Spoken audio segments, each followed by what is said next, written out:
there are many international leaders who will have been glad to see Donald Trump leave the White House. But Vladimir Putin is probably not one of them.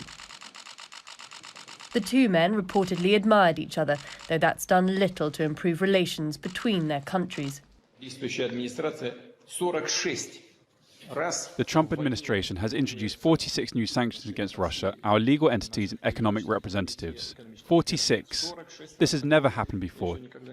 Despite the restrictions, Trump and I worked rather effectively on stabilizing the oil markets.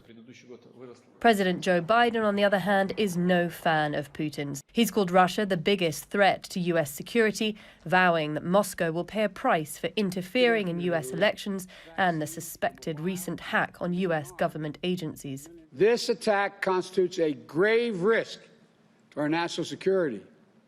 It was carefully planned and carefully orchestrated. It was carried out by using sophisticated cyber tools. The attackers succeeded in catching the federal government off guard and unprepared.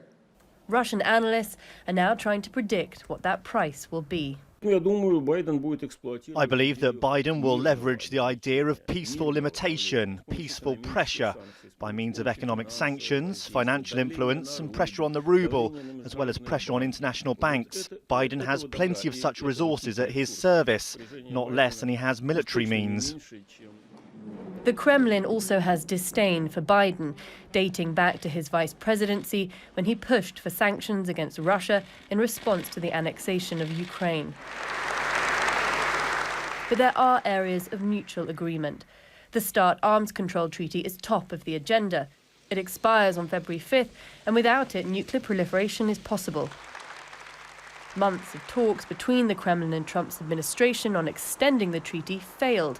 Moscow is now hoping for a quick deal with the new president. I think that Biden's administration will submit to Congress a proposal to extend the New START treaty. From our side, despite short notice, we are ready, if needed, to complete the same ratification process. Biden's team will demonstrate early on how it intends to work with Russia and whether it can find a way to work with Russia at all. Charlie Angela, Al Jazeera.